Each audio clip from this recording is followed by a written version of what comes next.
You're listening to WEEU Radio, broadcasting at 830 on the AM dial from Reading, Pennsylvania. I'm Jingle Schnutz, the WEEU Holiday Festival of Sound Elf. Have a great time with you during this holiday season. And now, more of our Holiday Festival of Sound.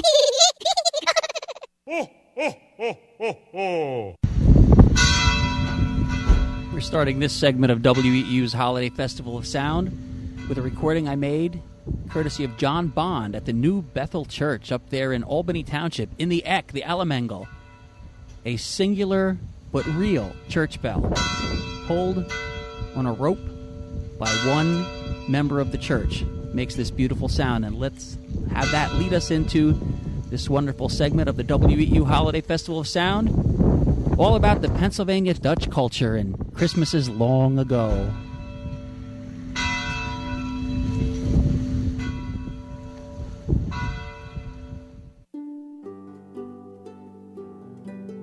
Merry Christmas to you. My name's Dave Kline. In the background, you hear music from a compact disc called A Pennsylvania German Christmas, featuring the musicianship of Sarah Jane Williams on harp and Ted Williams on classical guitar. Now, Patrick Donmoyer, the director of the Pennsylvania German Cultural Heritage Center, located on the grounds of Kutztown University, Kutztown, Pennsylvania, is going to do a very special reading just for you.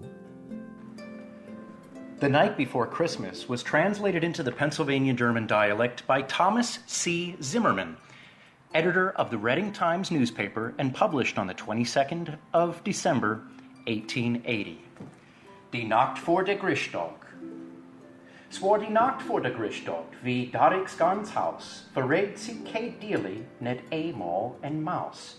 Die Strümp war schnuck, im Scharnsteg henker, in der Hoffnung, der Nick deed grad runner Chumba.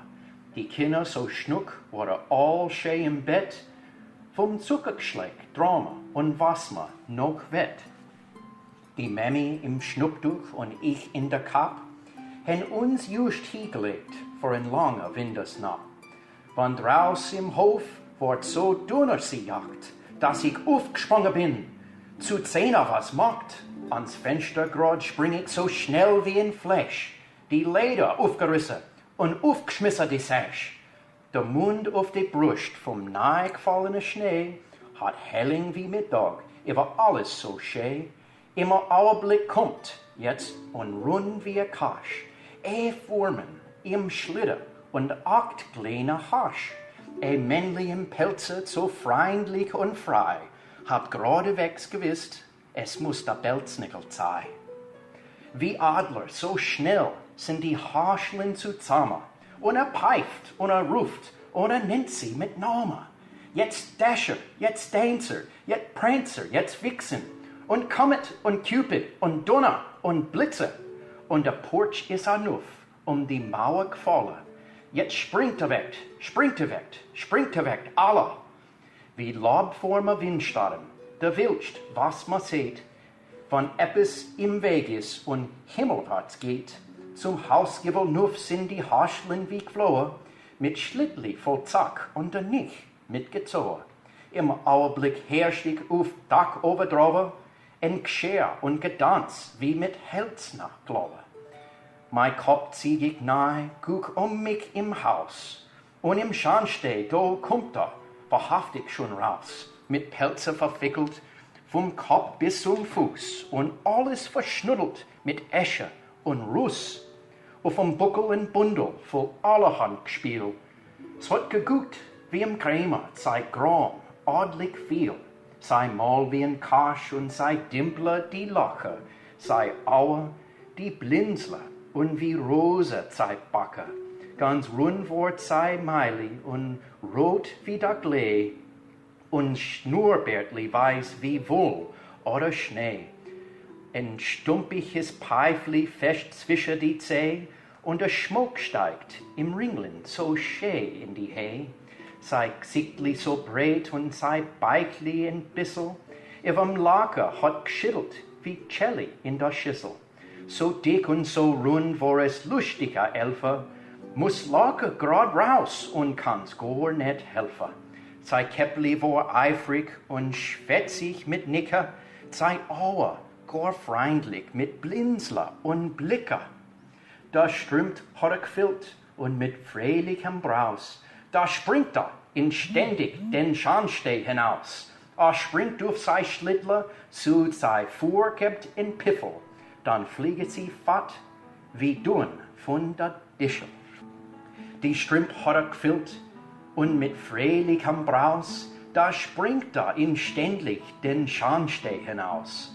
Springt durch sei Schlittler, zu sei vorgebt in Piffel, dann flieht sie fort wie Dun von der Distel. Doch aber ganz Fahrtwort sei Gruß hat gemacht, en Halliger Christtag und zu alle Gut Nacht.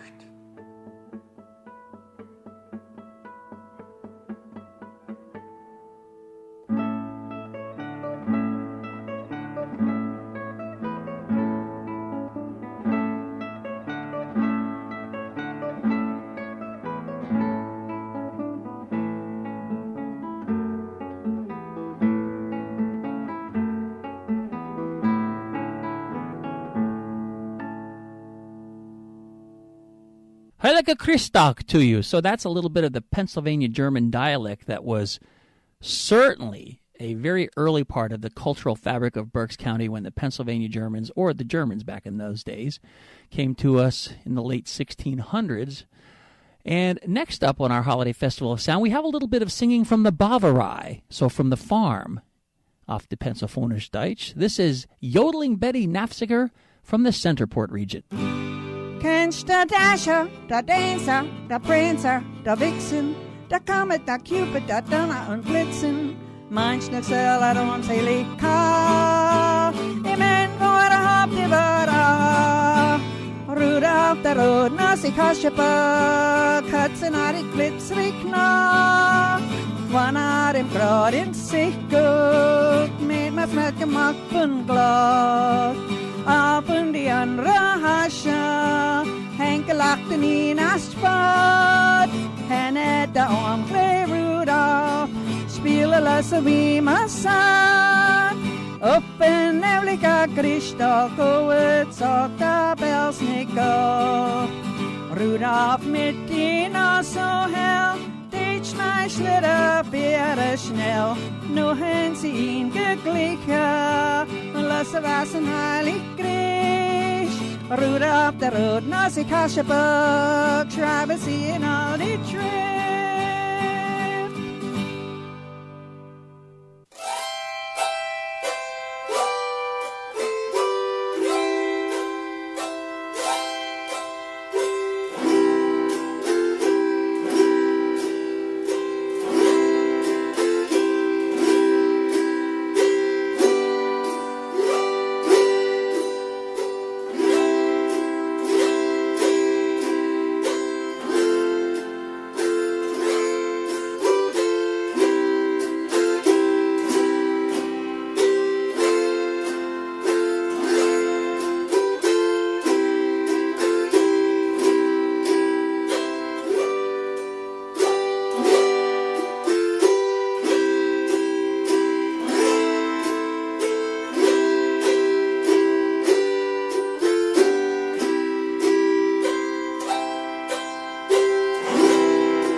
This is Eastside Dave, and I hope you're having a wonderful holiday season filled with the gift of peace, joy, and light.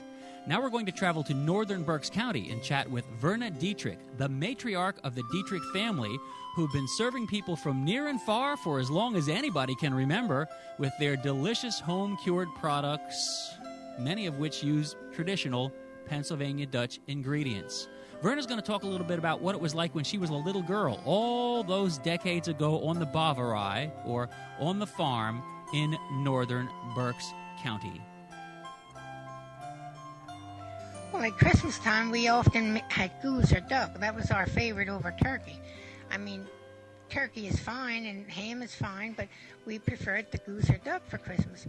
We dressed it up just by putting it in the roasting pan, put salt and pepper on and maybe a little onion, and put a cover on, started at 400, and baste it every once in a while. When it's as golden brown as you like it, turn it back, let it finish until the whole breast opens up and the bones let loose, and man, that's the best eat you can get. I mean, we don't put no dressings on or no sauce. It's just a plain old Christmas goose. And what did you serve with it as side dishes? Oh, potato filling, homemade potato filling, and endive with a bacon dressing, and dried corn, cranberry sauce, and maybe peas or lima beans, and homemade pies, pumpkin pies, of course, mince pies, homemade mince pies, and apple pie or whatever. I mean, all different kinds of vegetables and salads. In the old days, in the Pennsylvania German Christmas, this is the meal you're describing, were there any beverages to go along with the meal? Not really. Maybe you had water and coffee. That's about it. I mean, we people were not wine people. I mean, a lot of people have a wine with their meal, or maybe a drink afterwards, but we mainly had... we didn't have no soda or anything in the old days. You had water and maybe you had coffee or tea. That's it. And how about presents? You know, nowadays everybody gets all these fancy presents. So back on the farm in the old days of Pennsylvania German, when you were a little girl, what kind of presents might you expect to get, if any? Not too much. You were glad if you got an orange when you went to Sunday school, and maybe a small box of candy. And that was about it. And maybe at home you got a little gift of some kind, and that was it. You didn't get a whole lot of, because the money wasn't around and your parents couldn't afford to buy you a lot of things. If you needed clothes or something that they bought it for you anytime you needed it. But at Christmas time, we didn't go out especially and buy a lot of extra candy. Or we baked cookies, made a lot of different kinds of cookies, maybe 15, 20 different kinds of cookies, large cans, big cans full of cookies. But we baked them ourselves. We didn't go out and buy them. So there you go. That was Verna Dietrich from the Bavarei, the farm in northern Berks County, talking about Christmases long ago when the children were happy to get, for a gift, a nice ripe orange, or maybe even a box of candy, which, by the way, they would not eat all at one time. Verna told me later on that she would take one piece of candy out of the box a day for as long as it would last, but just one piece. And that was a Merry Christmas on the farm so many years ago. This is Verna Dietrich, and I'd like to wish you all in Holly Hinayo and Holly Grishov, and I wish you a Merry Christmas and a Happy New Year from Dietrich Meats in Crumsville. Thank you.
with us in the WEEU studio right now for our Holiday Festival of Sound. Coming all the way from Kutztown, Pennsylvania, we have the Miller brothers, part of a family that's been part of the fabric of Berks County for a very, very long time. Lester, why don't you go ahead and tell us who your brothers are, introduce your brothers.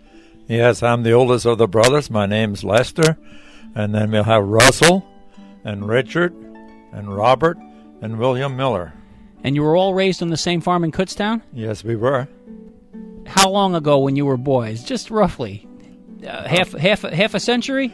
Well, I'm 75, so I don't know how long that is. Okay. 3/4. Well, first of all, tell us a little bit about the farm in Kutztown, because this show is all about local people and local happenings, and certainly the Christmas tradition brings with us many happy memories, and especially of those places like Kutztown that are way out there in the countryside and in the gorgeous rolling hills. How long has that farm that you were raised on as a boy been in your family? It was a century farm, 250-some years now. And it's about 8 centuries. Do you know where the farm, how did your family come in possession of the farm? Through my grandmother. She was relation to the first person that bought it from the Penn brothers. That's amazing. This went down from the Penn brothers. So your farm goes directly back to the Penn brothers. Right. That is truly amazing. What a great, great tradition and heritage. So as a young boy at the farm there in Kutztown, and the rest of your brothers can speak up too, can you remember any fond memories? What were Christmases like back then? Did you get all kinds of electronic games and expensive toys and all that kind of stuff?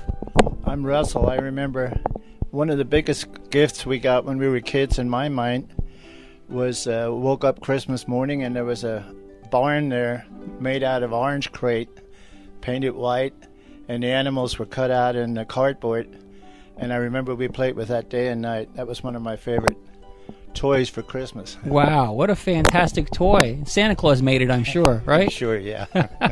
Anybody else with fond memories? You didn't get a whole bunch of material things like nowadays goes around. It was a different kind of Christmas, wasn't it? No, it certainly was. We didn't get anything like that. And, you know, if you got at Sunday school, maybe a box of candy and an orange and things like that. Grange, maybe we got an orange every year.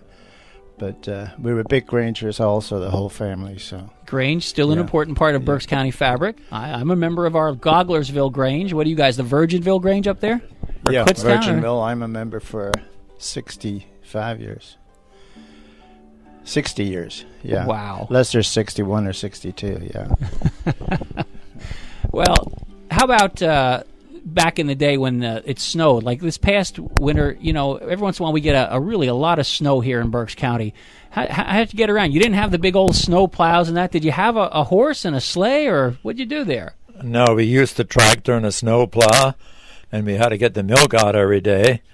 We'd have to take it to the main roads, but they had trouble even getting to the main roads with the milk trucks. So we had to wait. We'd plow ourselves out to the 3 Mile House, which is about 3 miles. Until we'd come back, the road was blown shut again and plowed harder the second time than it did the first time. So that's more modern times, though, when you're using a tractor and a plow. Imagine what they had to do back in the days when they were on a working farm and didn't have the engines and the plows and that kind of thing. They used, what, mules, horses? Anything they could find. But they couldn't get through the horses a lot of places at that time because it was too deep. The drifts were really deep. So they had to go through the fields because they had snow fences to hold the snow, that it wouldn't go in the road, but it would still level it across the road. We're talking to the Miller brothers from Kutztown, raised on a farm that's come into the family through a deal with the Penn brothers. That's how long the family's been there. Another one of your brothers. Tell us who you are. Yes, Richard. And just to follow up on the remembrance of snows, I remember one time we did hitch the horses into the sleigh, and we started going down toward Dunkel's church, and coming the other way, none other than, and Marilyn is here in the studio with us, Russell's wife. Her family was coming the other way with a horse and sleigh, and just out for a nice little afternoon, or maybe it was already getting to be evening, ride through the snow along the roads. No one else was passing the roads, only the horses could go at that point. Oh, that's fantastic. Good old horse and sleigh. What a great, great thing that you're doing, sharing this with us here in our WEEU Holiday Festival of Sound. We're glad you came down from from Kutztown. And, we're also very glad and we're very blessed that you brothers are all still here with us. And you're actually going to perform a couple of songs for us in the holiday tradition, only you're going to do it in the Pennsylvania German dialect, correct? That's right. Right, so the first thing we should do before we present the songs is have the brothers, or any one of the brothers, wish everybody in our listening audience a Merry Christmas or a Happy Holiday Season off the Pennsylvanisch Deutsch. Who wants to do that? This is in the dialect that comes to us from the old country of Germany. Heilige Christtag, yeah. Go ahead. Wir wollen haben es Heilige Christtag heißt und gute Neujahr. Thank you, and the same to you. And now, without further ado, live in our WEEU studios, we are going to record and send out to you a wonderful holiday gift from all 5 of the Miller brothers, born and raised on the Bavarei in Kutztown, part of our community. They're going to sing in the Pennsylvanisch Dutch dialect, and they are going to sing 2 songs for you. The first one is O Little Town of Bethlehem, and I'll let somebody say it. Tell us how you pronounce that in Pennsylvanisch Deutsch. O kleine Stadt von Bethlehem. O kleine Stadt von Bethlehem. Okay, take it away, guys. O kleine Stadt von Bethlehem, wie ruhig hast alles Leid. O finde es in Sterne schee, leuchtet der Himmel weit. Doch in der dunkle Straße, da find mir's ewig Licht. Die Hoffnung von der Jahre auf, kommt heid und dein Gericht. Geboren von die Mary, ist Jesus in der Nacht. Die Engel waren im Himmel drin, uns halten ihre Wacht. Auf Himmel haben sie gesungen, Leid haben sie alle verkehrt. Still hat bedeit auf nächsten Leid, Friede auf der Ort. O heilig Kind von Bethlehem, komm runter zu uns heid. Treib aus mein Sinn und kommt herin, bring uns thy Fröhlichkeit. Wir hören die Engel singen, es klingt laut wie ein Bell. O komm zu uns und bleib bei uns, unser Herr Emmanuel. From Kutztown, that's the Miller brothers with their Pennsylvania Dutch rendition of O Little Town of Bethlehem. Now, hey guys, I was wondering, in just a little while we're going to have our good friend Keith Brintzenhoff describe what the Belsnickel is. I wondered if the Belsnickel ever visited you on the farm in Kutztown. He sure did. We were raised going to a one-room schoolhouse, and I know the Belsnickel used to come there, and they'd throw peanuts on the floor, and I knew you had a long stick, and you had to watch that you didn't hit your fingers when you tried to pick up the peanuts. I remember that well. They were especially harder on the older boys. The younger boys, I remember when I was a bit younger, I would be able to get the peanuts, but I could watch my older brothers have their fingers whipped by that stick. Oh, boy. Wow, what a tradition that was. And how about the tradition of shooting in the New Year? My Pennsylvania Dutch grandfather would take me out on New Year's Eve, and he had an old double-barrel hammerlock shotgun, and to this day I still have that thing. And we'd go out on New Year's Eve, and he'd fire that thing off to get rid of the evil spirits, is what he thought he was doing there for the New Year. Did you guys do anything like that on the farm? At different farms in the area did it. My father wasn't much into hunting, so we didn't use the shotgun that much. But I know they did it at different places on the farm.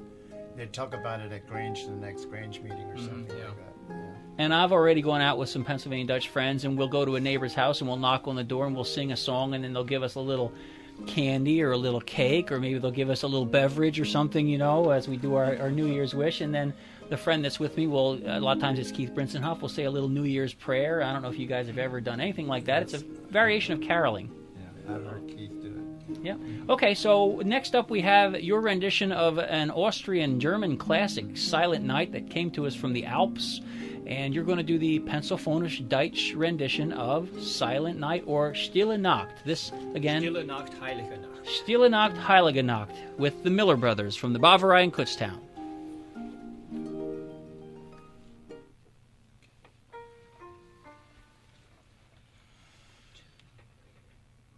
Stille Nacht, Heilige Nacht, alles ruhig, door kein Jagd, hoch in Himmel blitzeln stand, weiß der Weg, dass jedermann weiß, wo das Christkindlich schläft, weiß, wo das Christkindlich schläft. Stille Nacht, heilige Nacht, draußen im Stall es Vogtli lacht. Mutter und Vater, sie stehen dort bei, kann das Kindlich dann König sein. All die Erde sei Thron, all die Erde sei Thron. Stille Nacht, heilige Nacht, alles in Himmel gibt der Wacht, himmlische Engel, die fliehen umher, und ich hoffe, dass sie gerne ihm her. Jesus der Christus ist geboren, Jesus der Christus ist da. Ja, das ist der letzte Miller. Ich will hoffen, dass alle haben einen guten Christtag haben und ein heiligen Neujahr. Danke.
Well, we just had the Miller Brothers here from the Bavarei, or farm, in Kutztown, Pennsylvania. And we talked a little bit about some of the traditions and customs from the old days on the farms. One of the traditions we talked about was the Belsnickel, and the fellas told you about some of the unusual happenings of the Belsnickel. So, in folklore and in reality, the Belsnickel would come into a room of young people and scatter candy or peanuts or something on the floor. And as the kids would scramble around to get him, the Belsnickel would get out his switch and kind of give them a little, sounds harsh in these times, but a little bit of a whipping on the bottom, just to remind them to be good children and to be mindful of their parents and all good things throughout the coming year. It was all done in tradition, and it wasn't done in any kind of spirit of malevolence or anything like that. But to this day, this tradition is carried on with some folks. My friend Keith Brintzenhoff, also from Kutztown, is one of the gentlemen who carries on the tradition of performing as the Belsnickel, and I asked him if he would share with us, please, his description of exactly what he does when he plays the Belsnickel and what the Belsnickel is. So here he is now, Keith Brintzenhoff and the Belsnickel. the Belsnickel. I've been playing the Belsnickel for about 7 or 8 years now, and the couple things to keep in mind is that the Belsnickel had to be unrecognizable, and number two, he had to scare the kids into being good for a whole year. That's hard to do. So you would get somebody, a friend, a neighbor, a relative, and they would dress up in some outlandish costumes so they would be unrecognizable. Now, people have a lot of meanings to the word Belsnickel, and most of them are wrong. Belsnickel, two parts. Bels comes from pelts. In German and Pennsylvania Dutch, P's and B's are often mixed up, interchanged, just like some other vowels, or some other consonants, I should say. So Belsnickel comes from pelts, which is like the English word pelt, and it means fur in the German dialect in the region where this came from, this custom. Nickel is a short version of Nicholas, as in St. Nicholas. So the Belsnickel literally is the furry St. Nicholas.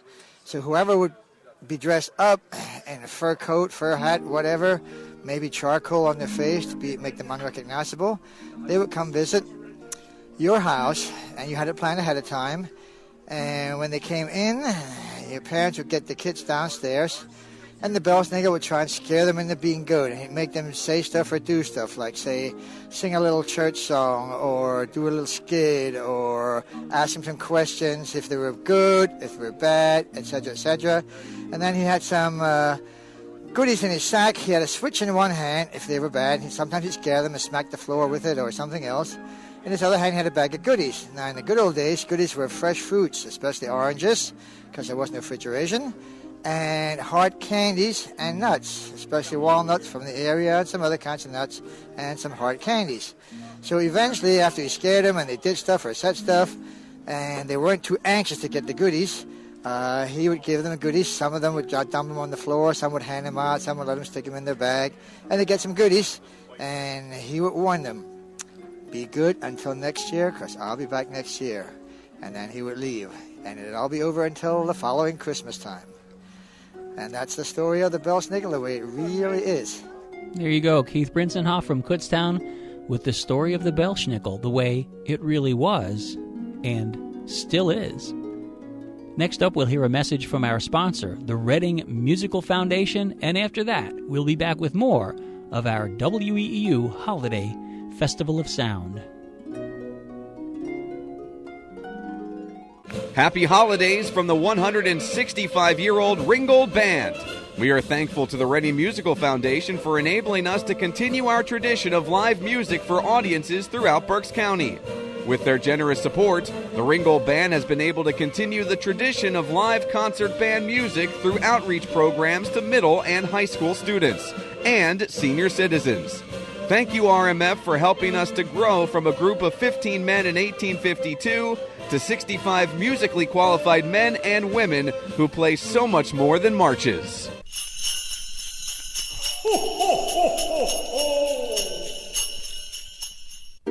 Continuing on with this segment of WEU's Holiday Festival of Sound, I have to say what a joy it was for me to be able to get out and about in our community. I go to an awful lot of community functions, a lot of them in northern Berks County where the Pennsylvania Dutch culture is very profound and still robust.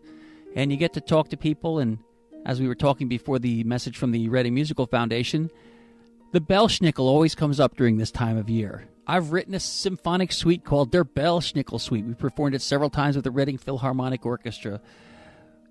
But in this case, I went out into the field and just talked to people. So next up, we're going to hear several people, I think 3 of them, talk about their reminiscing of times when they were little children, and they're well on in years now, and their Belsnickel came to visit. First up, we have the memories of Mr. Alton Kane from Bowers. Let's listen to what Alton has to say.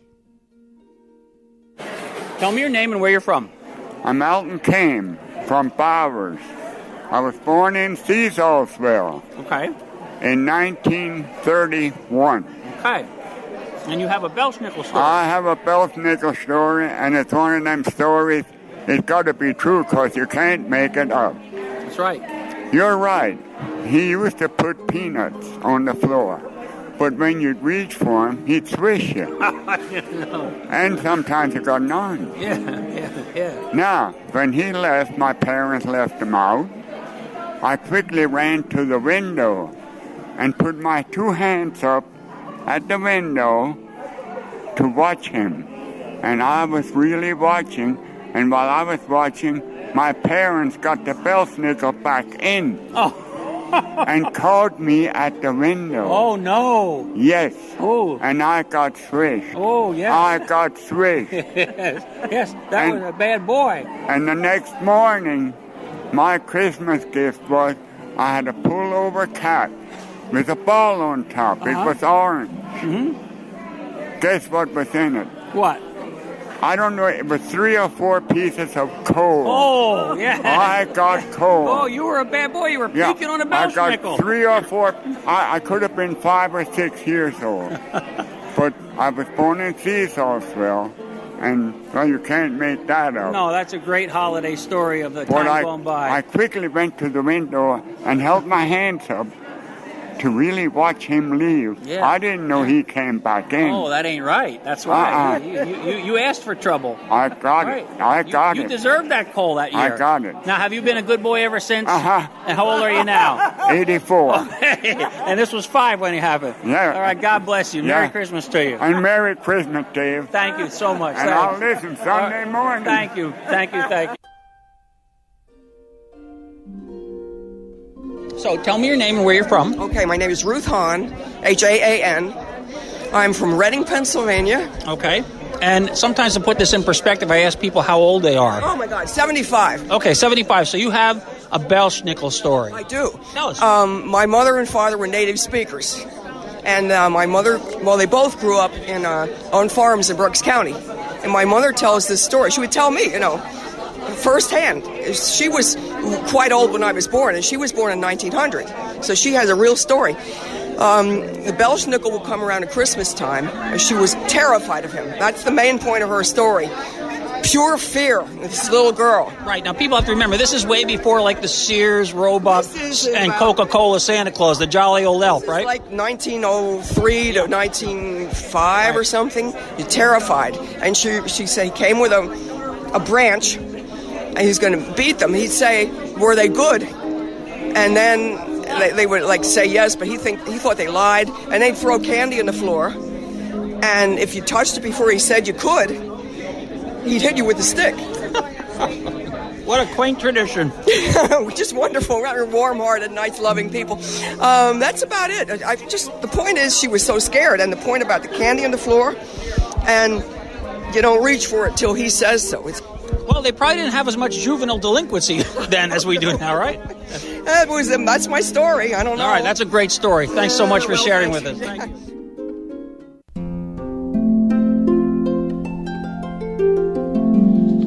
Okay, so for this interview, I'm up in the Eck in northern Berks County. Beautiful, beautiful place. The mountains and everything. So much folklore and history and folk tales and stories and myth and legend and truth. And I'm with Marie Lutz. And Marie, were you raised on this farm, or did you live your life on this farm? Tell us all about your life story, and then you have a tale for us about the Belsnickel from when you were a little girl. I was born in Kempton, and I was hired out on a farm and worked on a farm for 10 years. And then I met my neighbor. I lived down the street, and I met my neighbor and fell in love with my neighbor and married him and moved up here on the farm. What was your maiden name? Camp, K-A-M-P. Okay, K-A-M-P. All right, so you moved up here in the farm, and the farm is, again, in the beautiful, the mountain section of northern Berks County. And if you don't mind telling us your age. 88. Okay, 88. Beautiful. So you have the great memories of Christmases long ago, and that's really what we sat down to talk about. So tell us about, we asked, we were with John Bond here, and he said, hey, Marie, tell him, any Christmas stories? And you got a blank look on your face, and then you said, well, I remember the Belsnickel, and that's exactly what we want to hear about. Tell us about your experiences. Well, my brothers and I, guess we weren't the best behaved sometimes. And when Christmas came around, they came to the door and we'd all crawl under the table. And then when they'd throw peanuts or something at us, we'd reach out and pick them up. And then they'd hit us on the hands with a whip. They hit you on the hands with a whip because you were good, not so good. I guess, yeah. Okay. Is there any way you could keep from getting the whips, or did they tell you to be good or something, or was there anything that went with that? Not really that I can remember what they said. I just knew we were scared. Yeah. So did it scare you enough that you stayed good for 365 days in the year? No. And so here you are, kind of like back then, and even now. This is really a rustic setting. You're kind of in the middle of nowhere here in northern Berks, and yet the Belsnickel was able to find you. How do you think that happened? Because I found out my father knew who they were. Oh, he worked for the one guy, and did they dress scary? Yes, they did. Did they They really? were dressed scary. And then can you? Had a sack on. What they all had in their sack, I don't know, but. But he had his switch with him. Yeah, he did. Oh my gosh! And so then, was that Christmas Eve or Christmas Day? I just don't remember. It wasn't Christmas Eve, I don't think. Okay. It was before Christmas, I know. But sometime before Christmas. Yes. Mm-hmm. And then for the actual Christmas Eve or Christmas Day celebration, do you remember anything that your family did up here in the mountains? Was it, did you have a big meal, or did you have a kind of just a turkey, or did you have a ham, or did you have I don't know, what did you have? I don't really remember what we had, but see, I had 6 brothers. And then my parents and my grandmother all lived together. Wow. So that was... all in one house? Yes. In one farmhouse? Yes. That was up along 143 that we had lived in. What did you do when it snowed to get around? Did you actually have a sleigh and a horse, or how'd you get around? No, my dad had a car, but walked wherever we wanted to. We walked to school. In the snow? In the snow. They didn't cancel school because of snow? No. As long as the teacher got there, we had school. Oh, that's great. And how about like on Christmas Day? Now, some people nowadays, they're used to getting all kinds of presents, all that kind of stuff. Do you remember any Christmas present you might have gotten when you were a little girl? I know my dad had made a doll bed that I got for Christmas when I was a little girl. That's great. And I always wanted a nice doll, and I got a little rubber dolly, and that's because we were poor, and we just didn't get the gifts some others got, but we were satisfied with what we got. You know what? Poor is a relative term, right? You were rich and millionaires in spirit here. You lived a wonderful life out in the farm, didn't you? Yes, we did. We were rich in that, in love and everything else like that, yes. Okay, well, John Bond and I are going to go out and ring your bell, if that's okay. We'll have that as part of the Christmas thing as well. I could imagine people ringing it and saying, oh, here comes the Belsnickel. Let's go hide under the table. I don't know about that, but I used to ring the bell when it was time for lunch or when they were out on the field. I used that bell a lot. That's the real And I rang it one time, it went ding, and the dong fell down. Ding, and the dong fell down. It broke, and they welded it back on again, and it works. That must have been used heavily then, every day. It was. It's a real genuine thing. Okay, we're going to go out and ring it and share with people. Okay, Thanks, Marie. You're welcome.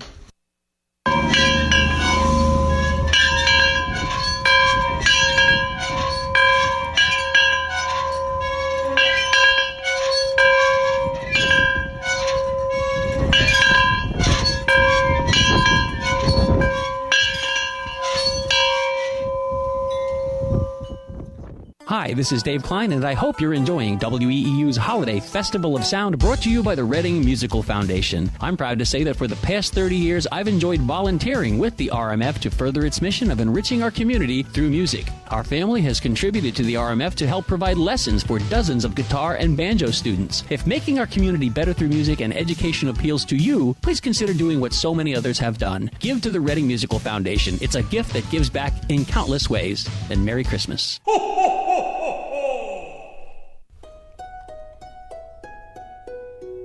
Merry Christmas to you. Ich bin der David Kline. I know that's High German. To put it simply, my name's Dave Kline, executive producer of the WEEU Holiday Festival of Sound. We're in the Pennsylvania German part of the show right now. Great folks, great culture, many good friends of mine, and hey, that's half of my home culture on my father's side. Anyway, the next recording was done by me in the field at the 29th annual Olidal Pennsylvanisch Deutsch Versammlung. It was held on November 11, 2018, and at that time, people got up and told stories, and we had a good time. One of the fun stories was by Chris LaRose and Doug Madenford. Chris was telling about how, at a certain age in school, people were asked to bring something that represented their culture to their school to share with the class during the holiday season. And what Chris chose may have been a little unorthodox for the rest of the folks at school, but it was just perfectly normal to him. So let's hear that story right now. Mm-hmm. And I think this might have been, 4th grade, 5th grade or something like that. So I came home, I said, Dad, we gotta make a pig stomach. It's gonna be amazing. The people will love this. And so we stayed up real late making this pig stomach. I think we might even made 2 of them. And so the next morning I got ready and I got my pig stomach out and I got it all wrapped up and ready to go, and I got on the bus and I was riding on. Now we gotta stop the story right now. Did you catch that? This kid got on the school bus with pig stomach. One for sure, possibly 2 pig stomachs. Now, if I'd have been another kid on that bus, so you made one, kept one. But this kid gets on the school bus with a pig stomach. Yeah. What did the other kids on the bus say? Well, I thought I was going to make a lot of friends. You thought you'd be the coolest kid in town that day. It didn't work. It didn't work. Why not? I guess because I didn't have enough to share everybody on the bus. Well, the bus driver, you said, what the heck's that smell back there? Oh, yeah, there are kids opening windows. They're like, oh... They were ripening up a storm. And then you took it in and you were all proud. You put it on the counter and all these kids were and nobody... And you know what? Not a single person ate it. So we did have 2 pig stomachs at home. So I was a happy fellow. You were happy, yeah. Did you get an A that day? I should have. So you had to take it home on the bus too. Yeah. That was the most well-traveled pig stomach ever made. Who'd have thought? That pig had no idea. And of course, at Versumlings, stories like that go on and on. Jokes, music, fellowship, great food, and doing their very best to preserve the culture of the Pennsylvanisch Deutsch from the Rhineland, or the Pfalz region of Germany originally. Let's continue on then. I kept recording, and Douglas Madenford and Chris LaRose taught the folks a little bit about speaking the Pennsylvanisch Deutsch, but then they also sang a song in keeping with the sacred side of things, and perfect for this holiday season, one called Jerusalem. So listen to this whole segment now and enjoy it right here on WEEU's Holiday Festival of Sound. I say it now. Kannst du mitgefangen? Everybody say it with me. Kannst du mitgefangen? So that's what you ask. Now, if somebody says it to you in the grocery store and you got to know what to say, you turn to them and say, Ja, wann sie hocken bleiben. Ja, wann sie hocken bleiben. It works, I'm telling you. It's the only way we're going to survive, I think. We're going to find each other. Our code words. It's our code words. So mein Plan für heute ist, dass der Chris und ich, wir werden ein Lied spielen und dann werde ich ein paar Storys erzählen. Und es ist okay zu lachen, wenn du willst, aber sei so gut und schmeiß nichts, wenn die Jokes nicht so gut sind. So, das ist meine erste dumme Story. Ein Mann war von der Police weggelaufen und ist auf eine Bavarei in Tapton gekommen. Und noch so viel Lava hat er natürlich arg Dascht gehabt und hat sich ein Wasserloch hingehabt und dort draußen trinken. Ein Bauer hat ihn gesehen und ihn auf Deutsch gesagt, hey, nix draus trinken, lieber Freund, die sei hen drinnen geschissen. Oi, der Mann hat ihn nicht ganz base geantwortet. I can't understand your stupid Dutch. Speak English. Dann hat der Bauer ihn gesagt, sell es mal auf Englisch. Use both hands, it works better that way. Der Luther war ein Biggler und die Telefon hat geklingelt. Und hat den Bigel nur zu sein Ohr gedüht und hat sich gebrannt. Sein Freund, der Oliver, hat die Geschichte gehört und hat ihn besucht. Und als bei dem Luther sein Haus war, hat gesehen, als der Luther sein anderer Ohr aufgebrannt war. Hat ihn gefragt, was hast du zu deinem anderen Ohr getan? Der Luther war böse und hat gesagt, der Teufel hat mich zurückgerufen. Hey mate, dann singen wir etwas. Ein reicher Karl von Philadelphia war auf einem kleinen Farmers Market in Berks County und als raus von seinem ganz neuen Porsche gekommen ist ein großer Truck vorbeigefahren und hat sein Tier abgenommen. Mein Porsche, mein schöne Silber Porsche ist verhasst, hat gekriegt. Ein deutscher Bauer war dort und hat gesagt, ich kann dir nicht glauben. Du bist so fokussiert auf deine Possessions. Du hast nicht bemerkt, dass der Truck dein linker Arm auch abgenommen hat. Der Karl war erschrocken und hat gesagt, oh nee, mein Rolex.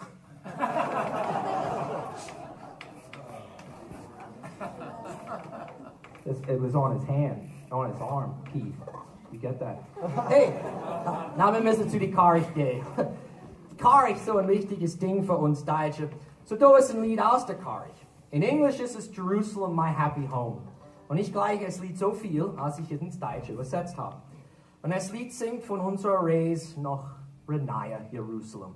Now Chris is multi-generational banjo picker. That's something everybody should go around bragging about. Chris learned how to play banjo from his father, who learned from other people, and Chris he's so good at it, so we're going to feature him on banjo here with a hymn. Can you all hear the banjo, or do you need earplugs? You know the difference between a banjo and a hand grenade? Nothing. By the time you hear either one, it's too late. I play one, I'm glad to say that.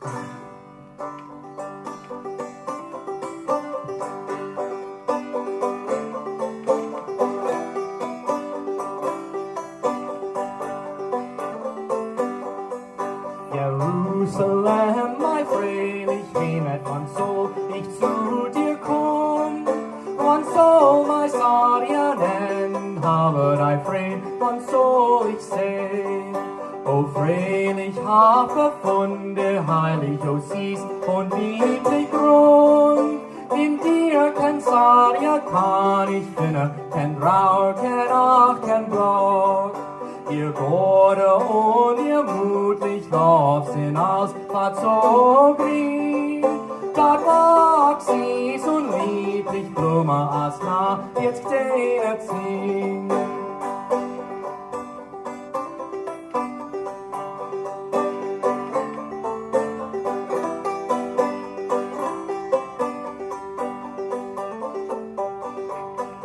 Dort die Bänke Frucht und ewig Jubel, dort hocket sich die Engel und singt in Himmelslob.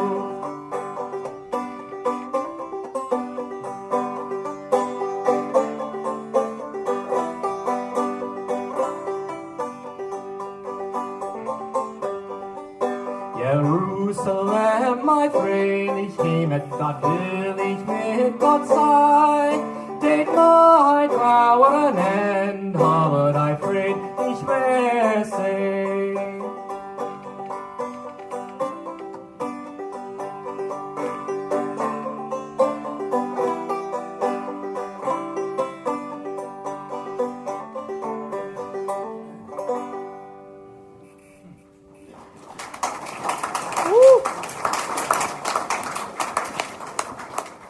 Hi, this is Doug Madenford, and I'd like to wish you a Merry Christmas and a Happy New Year in our beautiful Pennsylvania Dutch language. Heilige Christtag und ein glückseliges Neujahr wünsche ich euch.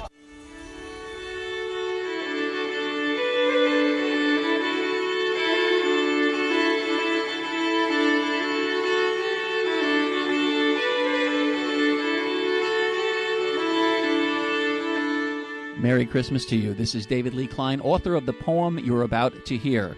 It's modeled somewhat after Clement C. Moore's immortal 'Twas the Night Before Christmas, only in the case of this poem, we're going back in time to the year 1843, when the father of the farm reflects on a happening that occurred during the Yuletide season.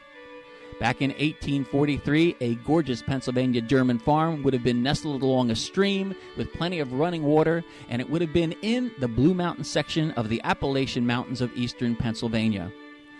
The Belsnickel would have visited sometime during the Yuletide season, most likely on Christmas Eve or Christmas Day, and when the Belsnickel came, everybody paid attention, especially the children. You wanted to make sure that you were on your very best behavior.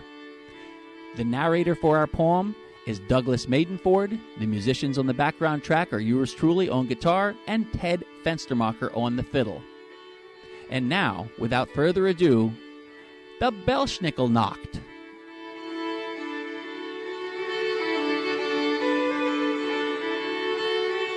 Belsnickel Nacht. 'Twas the night for the Belsnickel, and out on the farm, snow on the ground kept the eldritch warm. As I walked from the barn to silo just yon, I noticed a doe and a buck and their fawn.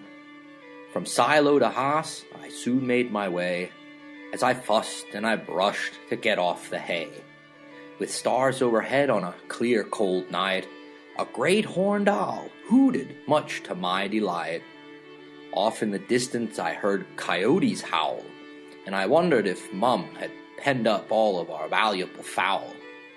Our horses and ponies were all safe and sound, their stables warm and with good straw on the ground.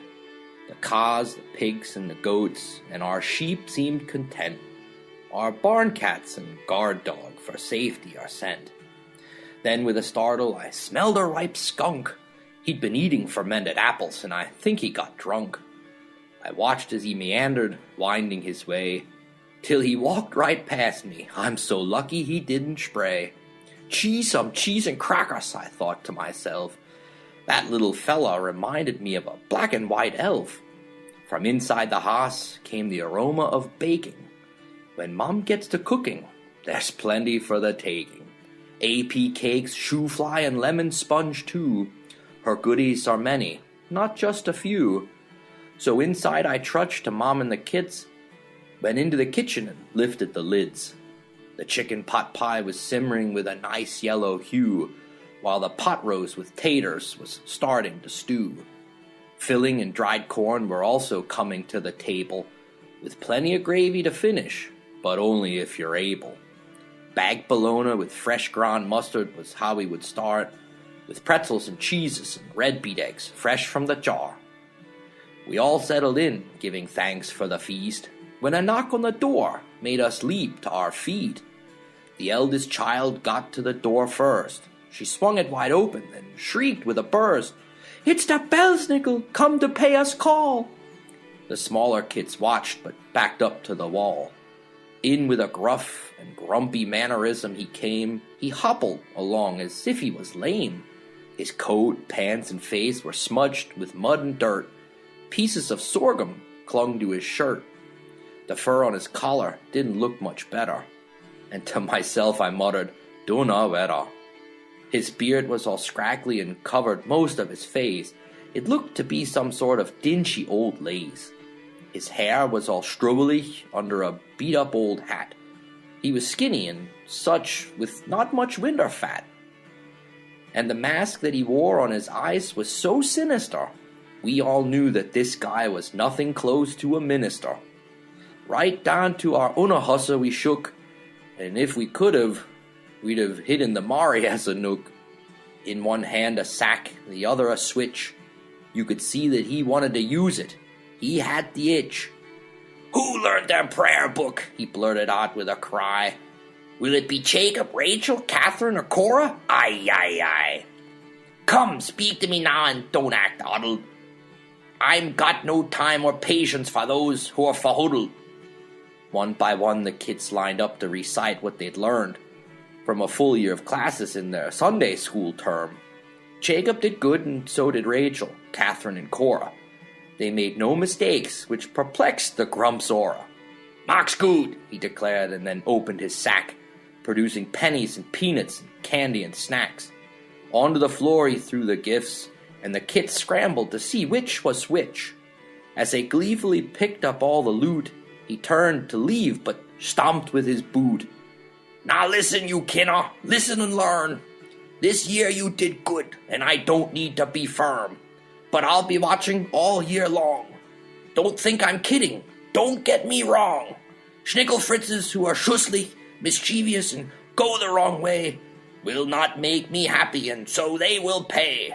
For now I'm leaving, but I will come back. And if you don't know your lessons, you'll get nothing from my sack.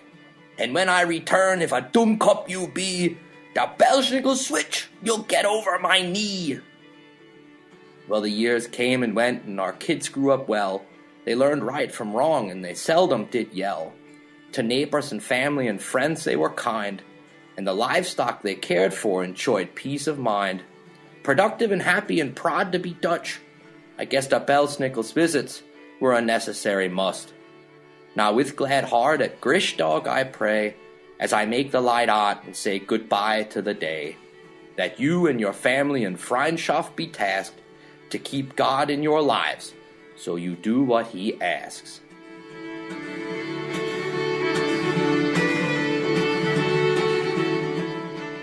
The Belsnickel Nacht was recorded in the WEEU studios, Reading, Pennsylvania, on Thanksgiving evening 2018. Thanks to Douglas Madenford, Ted Fenstermacher, and on behalf of those guys and all who enjoy folkloric traditions, my name is David Lee Kline, and again, have a pleasant and wonderful and a Merry Christmas.